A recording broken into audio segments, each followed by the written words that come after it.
Wonderful. Well, good afternoon, everyone.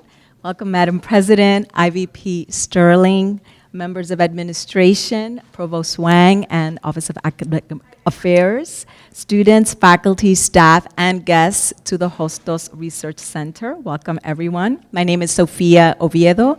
I serve as the Research Programs Director here at Hostos Community College, and I am delighted to welcome you to the second event in the Black at Hostos Spring Town Hall series, which will address sustaining Black and Latino studies at CUNY in a climate of banned books and censorship, with our esteemed keynote speaker, Dr. Brenda M. Greene.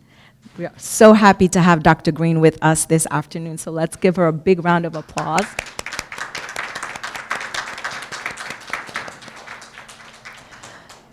This presentation is very timely, relevant, and will accentuate the significance of Black and Latino studies programs as vital to providing our students with access to an education that embraces diversity and inclusiveness, key goals that Hostos adheres to. And to open our special program this afternoon with welcoming remarks, I am delighted to introduce and welcome our president, Dr. Daisy Coco de Filippis.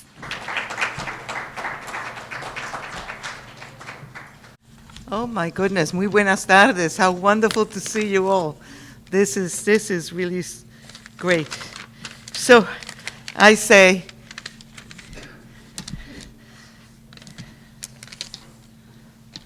as I consider decades of excellent scholarly work at every level, I think of the talented CUNY women whose work it has been my privilege to know. The name Dr. Brenda comes to mind. Brenda Greene comes to mind. Other words come to mind as well. Our beloved Rumi's reflection. You know, Rumi, the Persian poet that I quote for you regularly. This is a quote from Rumi. The only way to do good work is to love what you do. That Dr. Greene's dedication and excellent contributions speak of the love that she has poured into her work. Black at Hostos bring us together to welcome and celebrate a lifetime of achievements of Dr. Brenda Greene as an American scholar, author, literary activist, and founder and executive director emerita of the Center for Black Literature, the director of the Black Writers Conference, and former chair of the English department at Medgar Evers, to name a few. Her contributions are solid and timeless. We are so honored to have her with us this afternoon. The good fortune of being at the University of New York is a rich opportunity to learn from colleagues as we participate in activities on our own campus and on campuses of so many other sister institutions. As a York faculty, it was my privilege to attend many Black Writers conferences, as well as to be invited to moderate some panels. I was shocked when they did, when you consider that even Conrad James was one of the people that was in one of the panels. Who was I to moderate somebody who became, and they had always powerful, powerful writers there like that. He won a Nobel laureate, and he was a Nobel laureate 2 or 3 years later. And there I was moderating this conversation with the likes of Conrad James. And James Conrad, I'm sorry. Unforgettable and very rich experiences guided my early scholarship in a direction of recovery and affirmation of gender and race issues in my own Dominican Republic, the Caribbean, and Latino literature. Dr. Greene, I am forever in your debt for this wonderful window that opened through your efforts at Medgar Evers. We are so delighted to have you with us. Bienvenida, Hostos. Su casa, nuestra casa, forever. Mil gracias y bendiciones.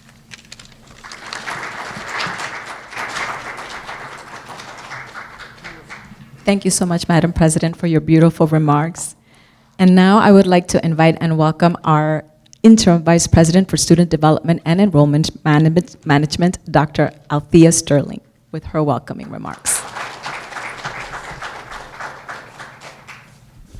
Good afternoon, everyone. And on behalf of the Black at Hostos committee, I just want to say welcome and thank you everyone for being here this afternoon. I just want to acknowledge also our esteemed guest, Dr. Greene, for being here. Thank you so much for taking the time to share of your scholarly work and your expertise. So welcome and thank you for being here. I just want to also acknowledge the work of the committee.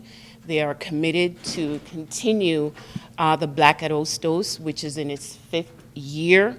And this series started out of a wake of international calls for justice in 2020. The student leaders at Hostos stood up and voiced their concerns about wanting to think deeply about issues and impact that shape their lived experiences, and we're dealing with this on a continuous basis every single day.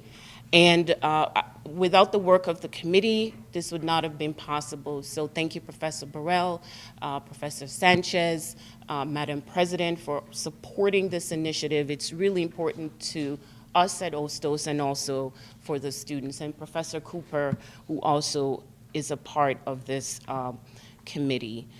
Today's topic is really timely, and the fight continues for us here, especially in higher education, as we're dealing with a climate of erasure and also whitewashing of our lived experiences. So we're truly delighted to have Dr. Greene here to really focus on sustaining Black and Latino studies at CUNY in a climate of banned books and censorship. This is what we're dealing with every day, and it's really important that the students are here to also continue to get an understanding of the fact that this work continues. As Rua Benjamin states in Viral Justice, what you water grows. So the question I leave is, what do we want to water? As we sit here and we embrace and listen to what Dr. Greene will bring to us, pose that question to yourself. So again, I am delighted to be here and welcome everyone and welcome Dr. Greene. Thank you so much for being here. Thank you.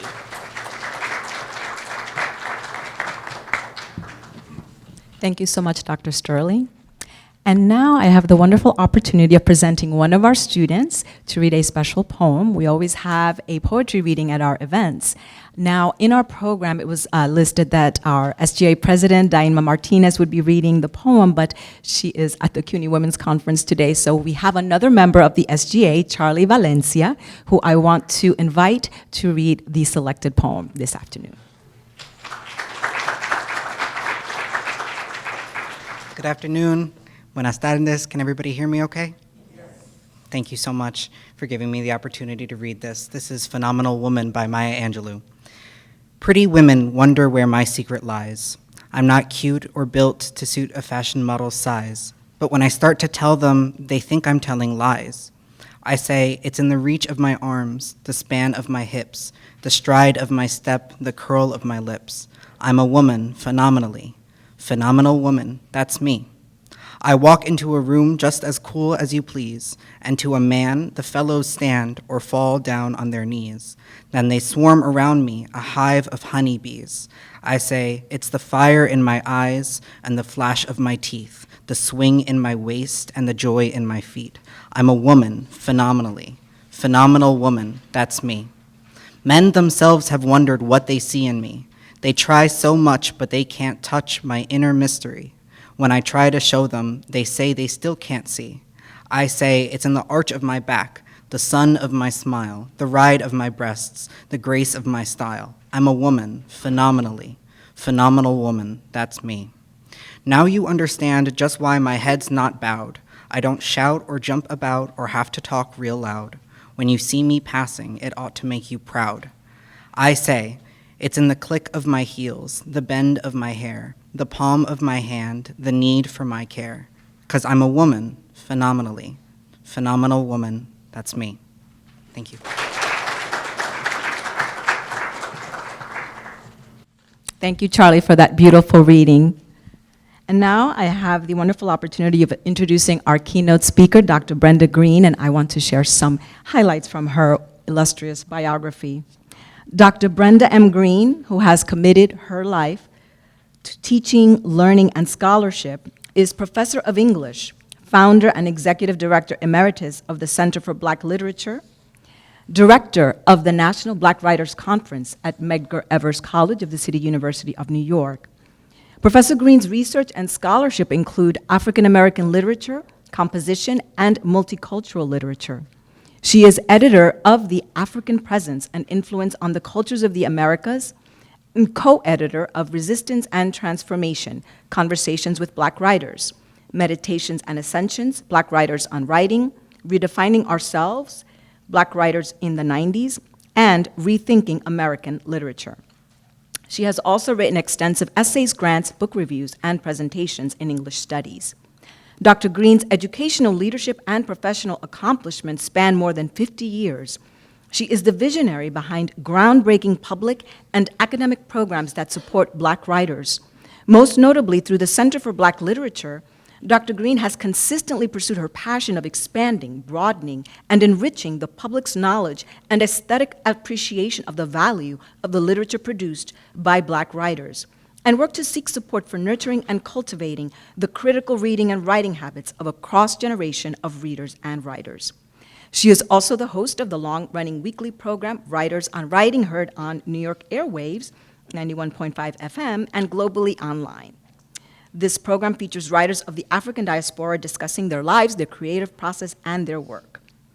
Dr. Greene has been honored with many awards, including the International Literary Hall of Fame for Writers of African Descent, the Lucille Rose Living Legend Award from the Brooklyn chapter of the NAACP, the Educational Leadership Award, sponsored by the MEC Community Council, the City College Women in Arts and Culture Award, the Phenomenal Women in the Media Award, sponsored by Our Time Press, and the Betty Smith Arts Award from the Brooklyn Borough President's Office. What an astounding, phenomenal woman, Dr. Greene.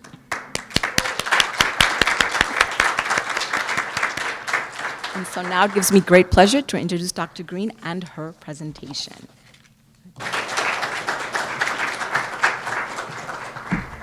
Oh, what a wonderful crowd. Thank you so much. Thank you, President Daisy Coco de Filippis. I think I got it right. Okay. Thank you, Dr. Sophia Ovidia. Thank you to the Hostos Planning Commission.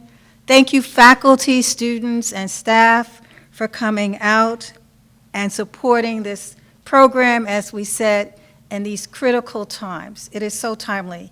When I saw Black at Hostos, I said, wow, we are really drawing attention to Hostos in the city, at the City University of New York.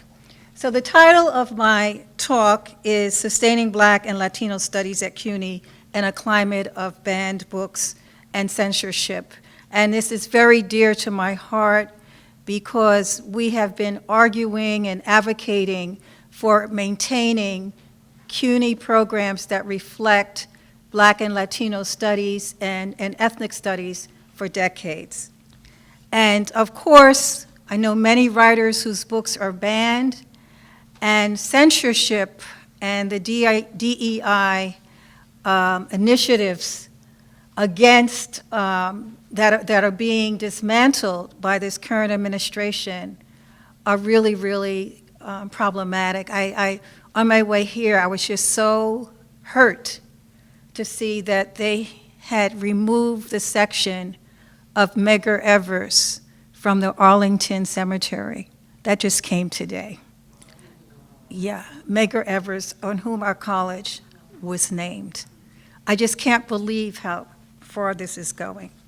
But let's talk about, I'm going to start, I wanted to first look at what do we mean when we talk about Black and Latino studies. And you can look at it under the global term of Africana studies that stem from the Black Studies programs beginning in the 1960s. It's the study of the culture, politics, and histories of people of the African diaspora, as well as people in Africa. And of course, the diaspora includes people all throughout the world, which would be Europe and Asia, South America, all of the Americas, as well as this country. It's a systematic way of looking at the study of Black people's, studying Black people's religion, sociology, culture, cultural expression, and history throughout the world. So it's broader than looking at Black literature. It's Black studies encompasses every discipline. Latino and Latinx studies. Latino studies is the experience of people of Latin American ancestry and in the United States, and is closely related to other ethnic studies programs that we've had in the United States, like Asian American studies, African American studies, Native American studies. Like Africana studies, it looks at the history, culture, politics, and issues and experiences of Latino people. And Latinx is a pan-ethnic population label that is merged to describe the United States population that traces its roots to Latin America and Spain. Okay. So I want to stop there. We have Latino studies, as you know, even here at Hostos Community College, is presented in many forms. So you have the Latin American Writers Institute, which is here. At Lehman College, you have the Mexican Studies Institute. At the City College, you have the Dominican Studies Institute. So it's been specialized. You know, it's interesting when you're asked to put on a form what your ethnicity is. It's, you know, you cannot really just say, you know, Hispanic. It's, you know, Latino studies covers everything. And also in African diaspora studies, we also see that it's been more globally represented in CUNY. So at Baruch College, for example, you have the Latino, Afro-Latino studies at Baruch College. You have the CUNY Law School has a Latino and Latino rights equality program. I talked about the Dominican Institute. And one of the things that is happening with the programs is that they like to see more movement around looking at African and African American studies from a global perspective. So let's look at student activism and the rise of Black studies. This is where we are now, right? Does that picture look familiar? I'd just like to know here from our students, how many students have taken a Black Studies or Latino Studies course? Thank you. Well, it's really good to hear that people are taking these courses. When I went to college in the late 1960s, I had never been taught by a Black faculty member. And I didn't take any courses in Black studies until I went to college. I was part of the student protests.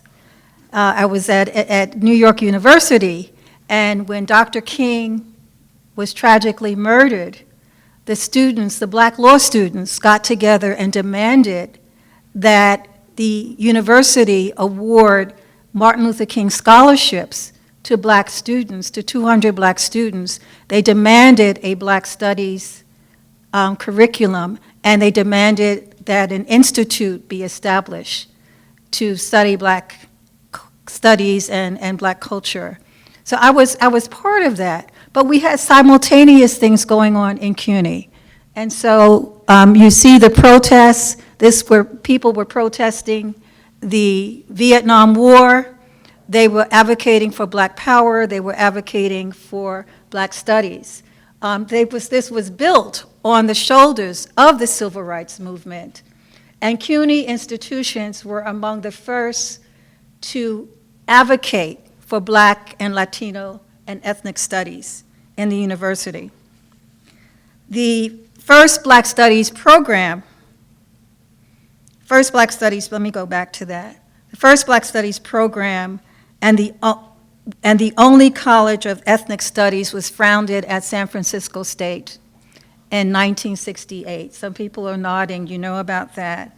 And that was after a 5-month-long student and community strike the longest strike in university history that was initiated by the Black Student Union. Dr. Nathan Heer was known as the father of Black studies.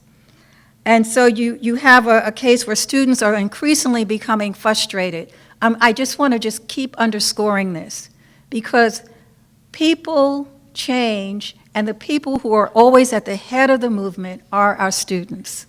Students lead the movement, and they have the support of faculty and peers, but students are the leaders. And that's very, very critical at this time. At Brooklyn College in 1968, students attempted a sit-in to demand the admission of more Black and Puerto Rican students, an additional Black studies curriculum. Students at Hunter College demanded a Black Studies program. Members of the Sikh program at King's College were disturbed at the decisions of the program's director, and so they took over a building to demand more initiatives for Sikh students. At Bronx Community College, the Puerto Rican students filed a report with the New York State Division of Human Rights contending that the intellectual level of the college was inferior and discriminatory. So it's not only that they're demanding that more people, more students, Black and Puerto Ricans, come to school, that the curriculum be changed. They're looking at quality, they're looking at standards, and I think that's very admirable. At Hunter College, 2,000 students had a list of demands. Hunter College was crippled for a number of days. Ethnic and Black studies were instituted as a result of this at many CUNY campuses, and they continue to grow. But there are ebbs and flows. One of the things that we saw as faculty who were teaching in Black studies departments or Latino studies were not being replaced. And so the number of Black and Latino faculty began to decrease. Standardized tests and stricter requirements on the SAT changed the number of Black and Latino students who were coming into the college.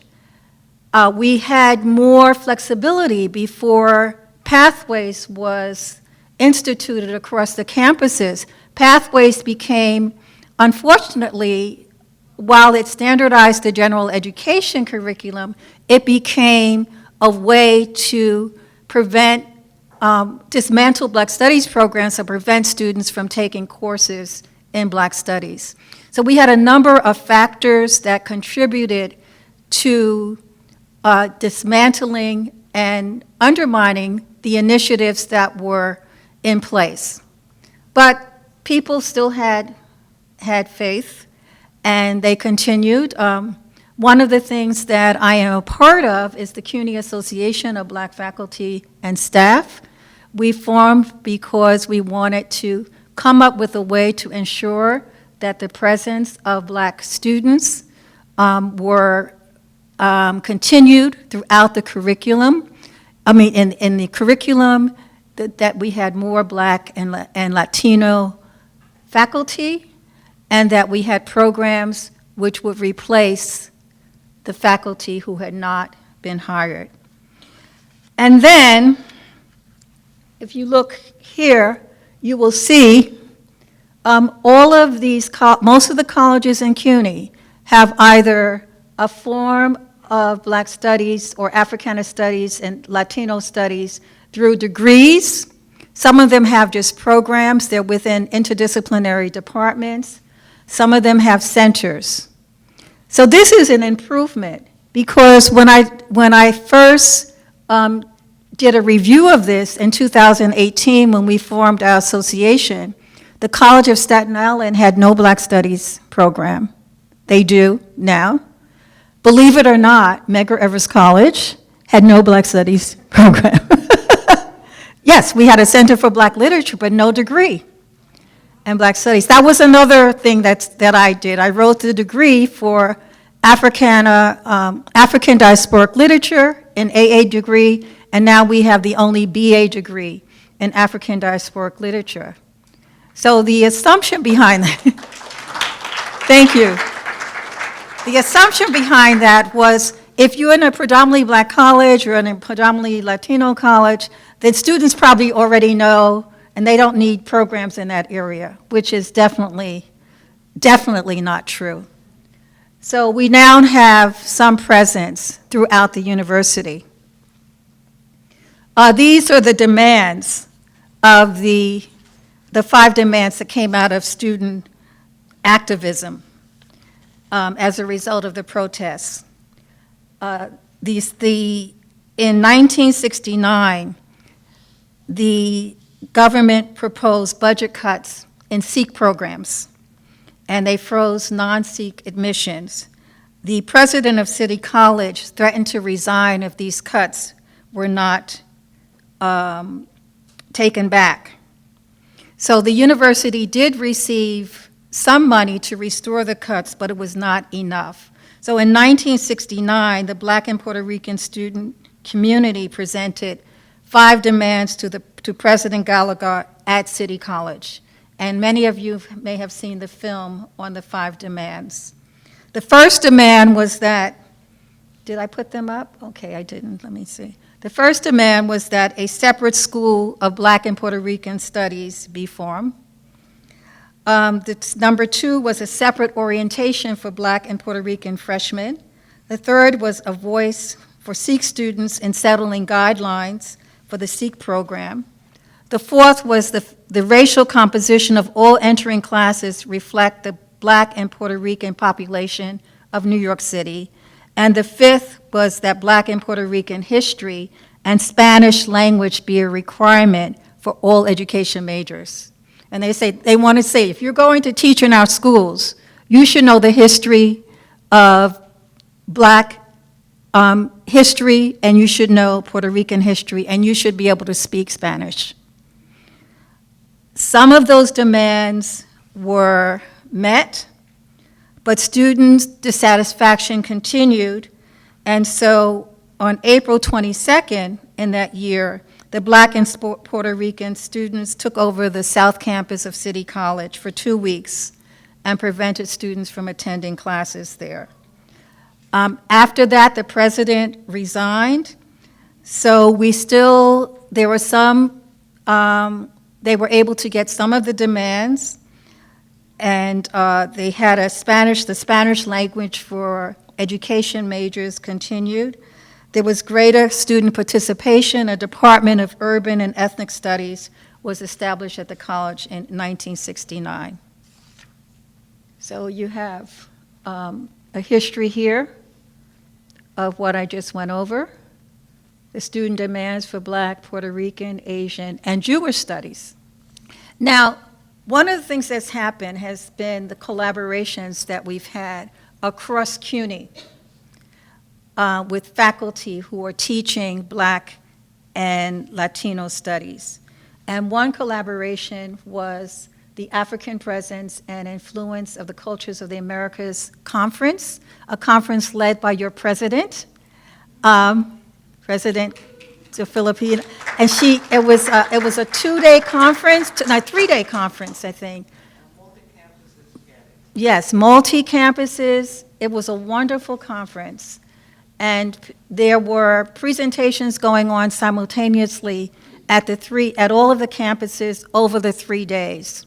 It brought together scholars, even students, and people interested. It was wonderful.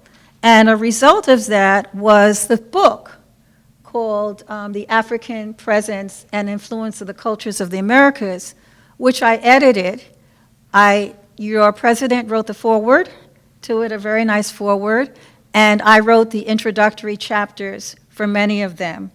And that book, I think, symbolizes what we need to study, because the book begins with looking at the presence of Nicholas Julian in the literature of the Americas, the African presence in the literary voices of the Americas, the impact of Africa in the cultures of the Americas, and griots of the New World. So this is, it was a wonderful collaboration. It's the first of many collaborations that we had within CUNY. In 2020, CUNY received the BRESI initiative. How many people here have heard about the BRESI? Okay, so you know that that made a major impact on Black, race, and ethnic studies in CUNY. That was a $10 million grant. I was very pleased to be one of the commissioners. And just to show you, underscore the importance of having groups and representation. When the chancellor was asked to identify people who were going to be commissioners, he came to the CUNY Association of Black Faculty and Staff and asked for recommendations. You cannot have movement if you're not at the table. We had an organization that the chancellor could go to. And so we made recommendations, and a number of us ended up as commissioners for that grant. That grant really allowed us to come up with faculty research, changes in curriculum, to look at students, to look at many initiatives. And one of the things that I emphasized as a member of the commission was that there was a reason that the Mellon Foundation called this Black, Race, and Ethnic Studies. This was in response to COVID-19, you know, all the people all the students we lost and the effects of that on education, but it was also a response to the Black Lives Matter movement. And I used to advocate that there was a reason they put Black first and didn't call it the Ethnic Studies Initiative. What was happening over the years was that as those departments were being diminished because there were not enough faculty, some of those departments were being merged and integrated with ethnic studies departments, so that you no longer had a Black Studies program or you didn't have a Latino Studies program. And so we wanted to emphasize that we want to advocate for Black studies and ethnic studies, but we needed to make sure that that was at the forefront. We're very excited that it was really kind of embarrassing when I would say to people that at CUNY, which was the seed of Black studies in the 70s, is that we had no graduate program, no master's degree program or PhD program in Africana or Black and Latino studies. Did you know that? We are at CUNY, no master's program and no PhD program. So that was one of the demands that the commission had to make sure we had that. And we're very excited that as a result of our work on the commission, we received a $5 million grant from the Mellon Foundation to expand the Black Race and Ethnic Studies Initiative. So that is a big plus, and students are now in the master's degree program. I think there's a small number of students, and students will be able to enter the PhD program next semester. And they are trying to make sure that they include faculty from the colleges. I think faculty are going to have an opportunity to identify needs in their department and to make recommendations for faculty who can be appointed to the graduate center to teach, because that's another problem that we really have, that one of the things that's happened at the graduate center is that we do not have enough Black and Latino faculty who are teaching. It's very hard when a student is looking for an advisor or a mentor, so hopefully that will change. Some of the reflections on the BRESI initiative from our colleagues. Professor Shelley Eversley is at Baruch College. She said, many of our department's programs and initiatives are remembering our roots, the roots of ethnic studies, which came out of student and faculty activism that was committed to learning and centering knowledge production by Black, Latino, and Indigenous peoples, and applying that learning to communities that we serve. And Shelley Eversley is the one who's arguing for and advocating for a collaborative approach to Black and Latino studies. Professor Jessica Gordon-Nimhart said piecing together this history is both a challenge and necessity today. She was also one of the commissioners. Professor Anthony Brown from Hunter College, also one of the commissioners, said BRESI has facilitated unprecedented faculty collaborations across CUNY, creating a plethora of innovative programs that will engender durable changes in our curricular and co-curricular planning. I cannot underscore this enough. When we looked around, we also did a survey to look at what was going on.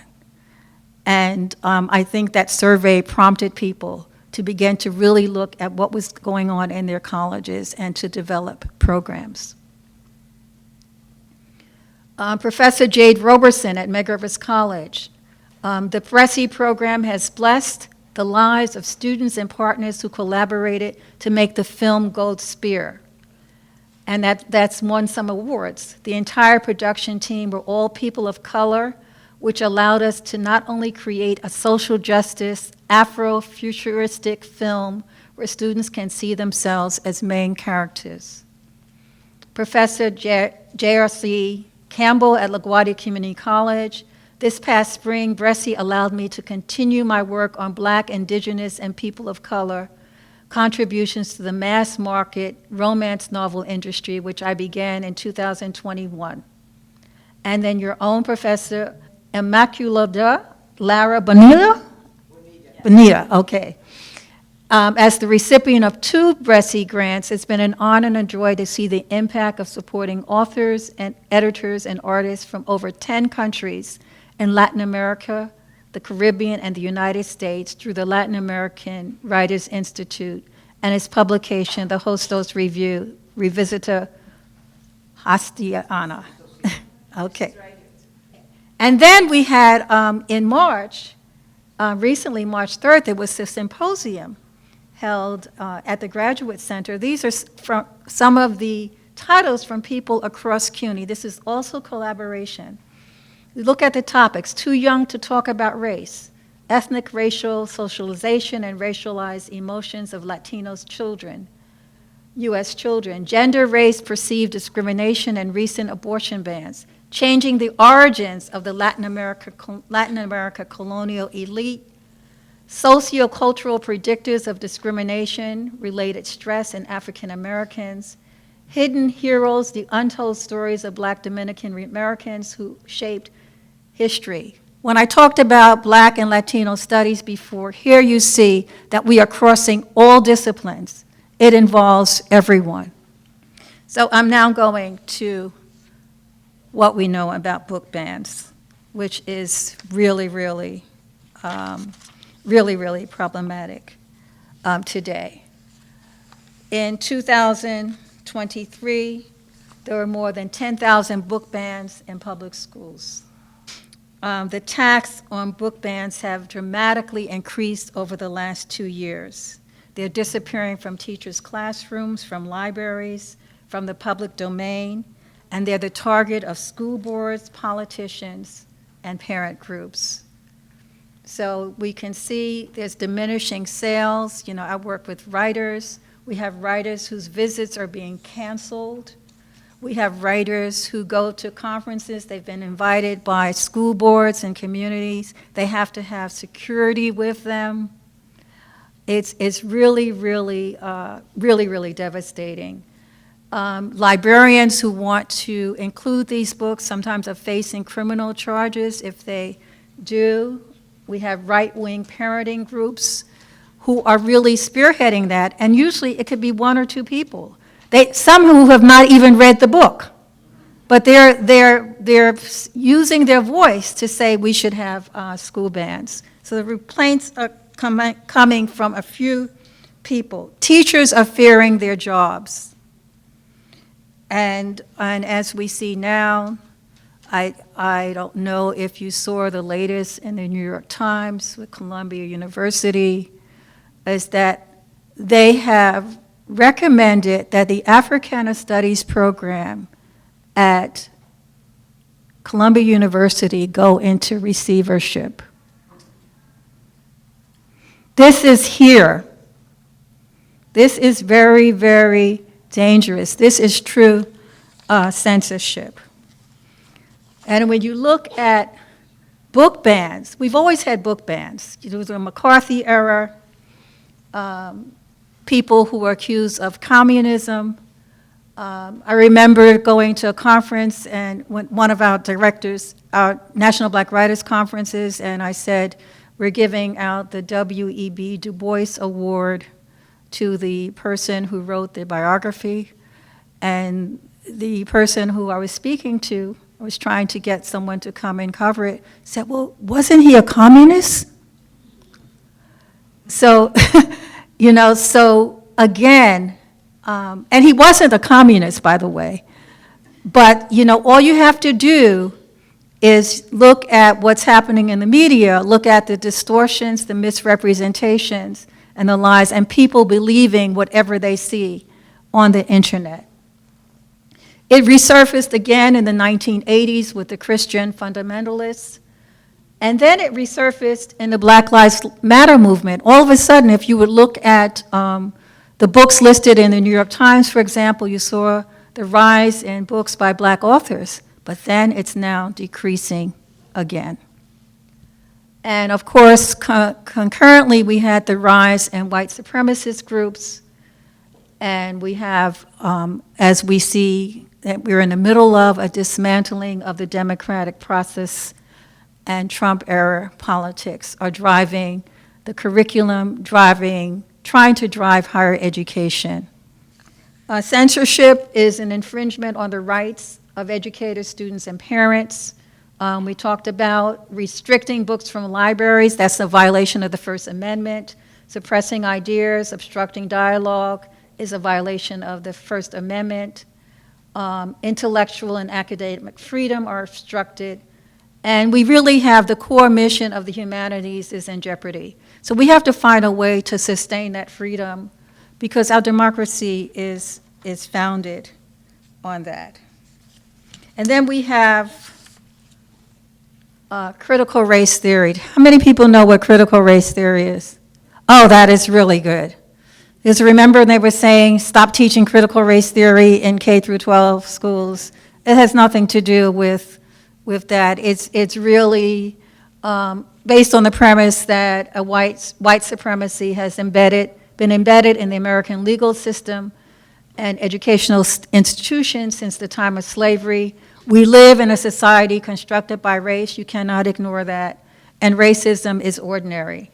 So it's become, and it still is, the target of conservatives, and it's helped to result in that onslaught of book banning and attacks on culturally responsive teaching.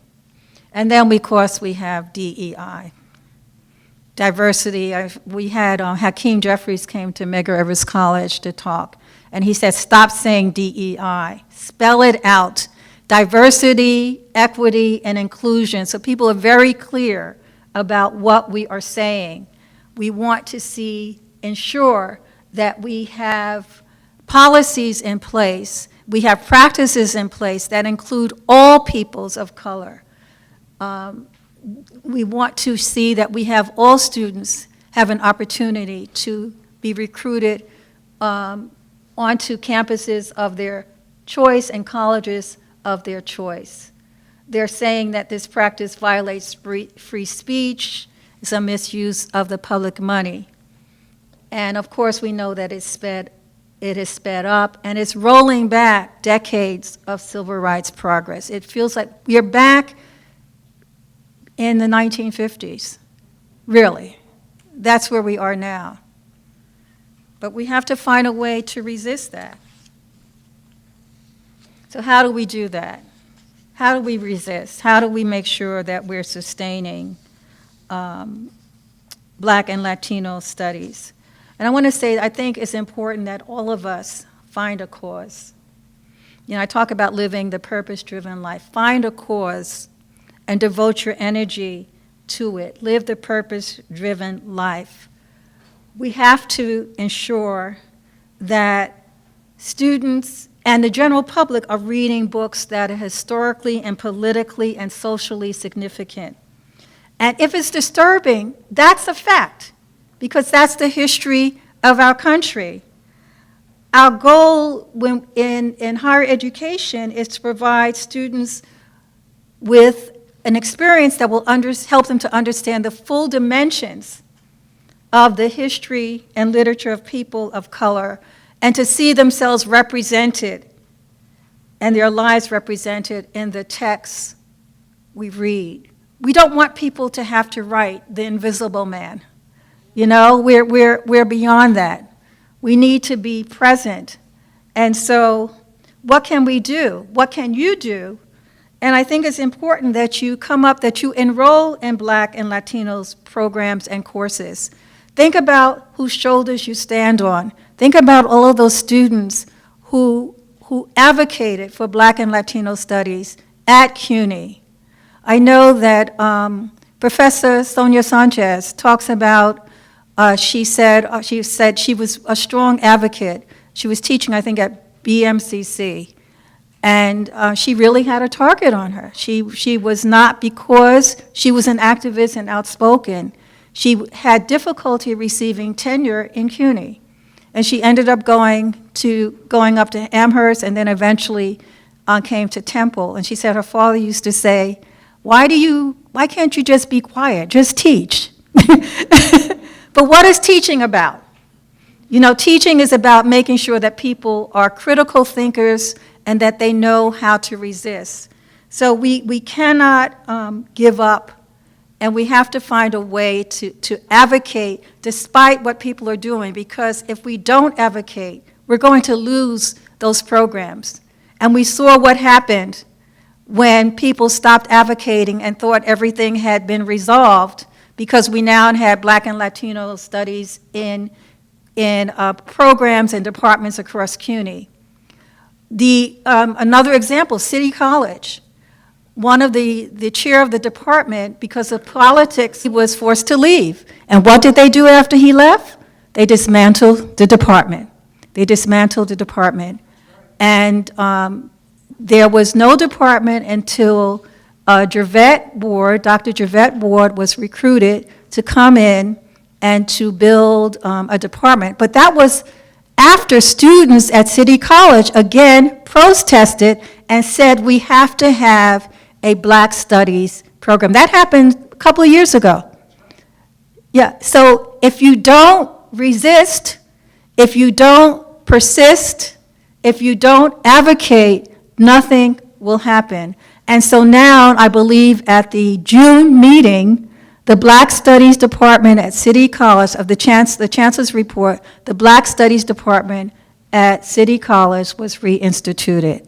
That was because of the actions of students and people demanding that. You have to be active.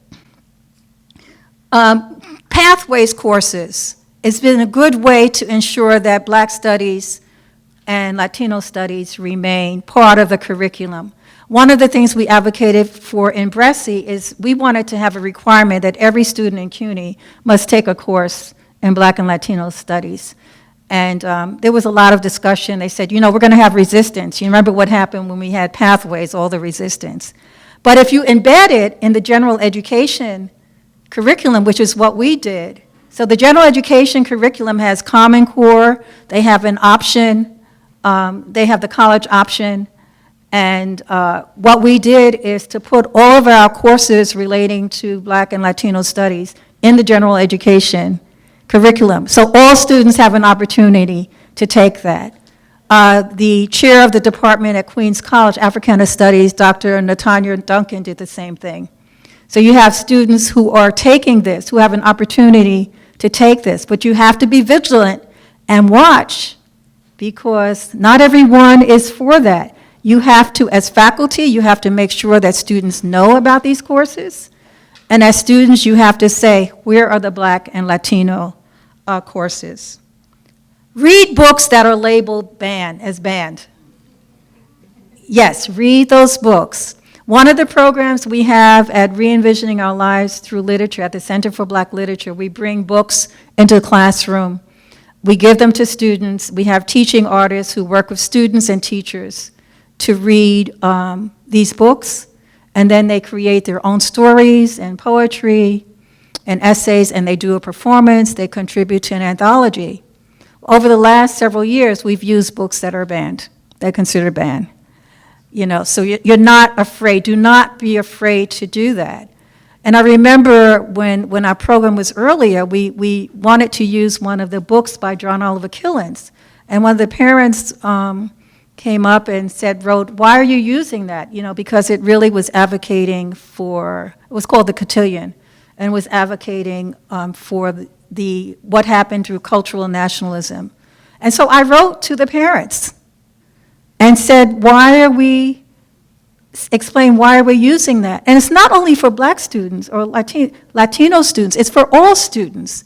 Because what are we doing as educators? We are ensuring that everyone understands the history of this country. Everyone understands the complexity of the people in this country. And in an ideal world, we wouldn't need this. We wouldn't need Black studies or Africana studies because it would be integrated into the curriculum. But that is not the case for a number of reasons. I also said we have to write to our elected officials. They want to hear from you.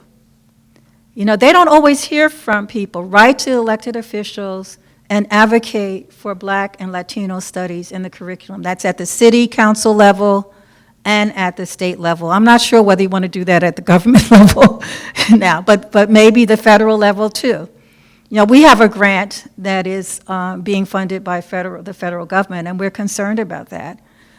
So I'd say you have to write them because that gives them the power to really go and advocate when they see that you are behind them. And cross-promote Black and Latino programs across CUNY.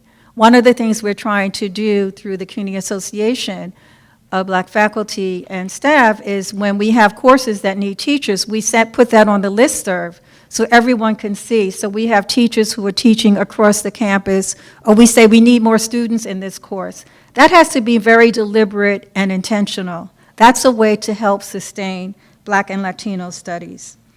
One of the organizations that's fighting against censorship is the PEN American Association, PEN America, and they have a newsletter and they have a way you can sign up to advocate against censorship.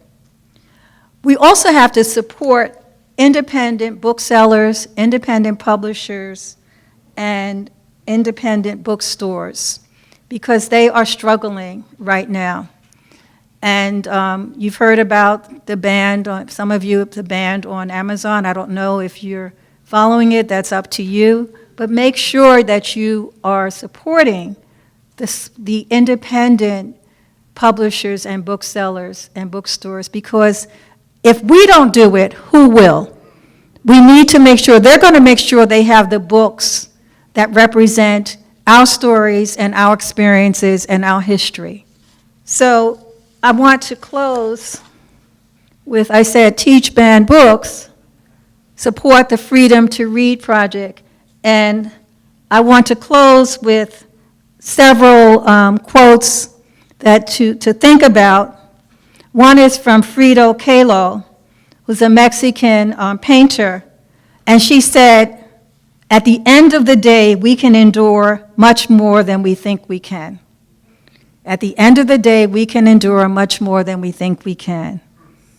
And of course, our civil rights leader, John Lewis, get in good trouble, necessary trouble, and help redeem the soul of America.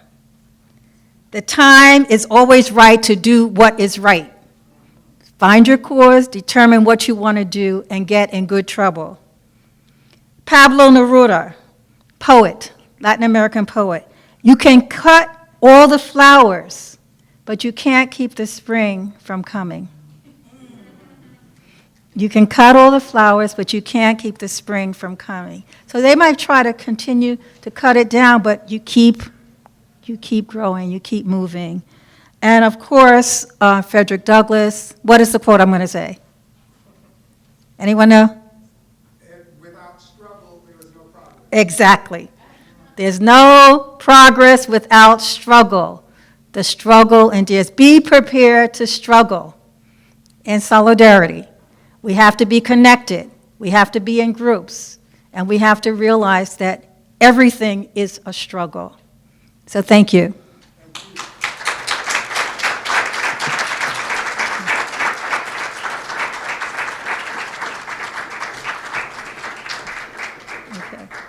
Thank you so much, Dr. Greene, for your profound presentation. Wasn't that wonderful? Thank you so much. Thank you.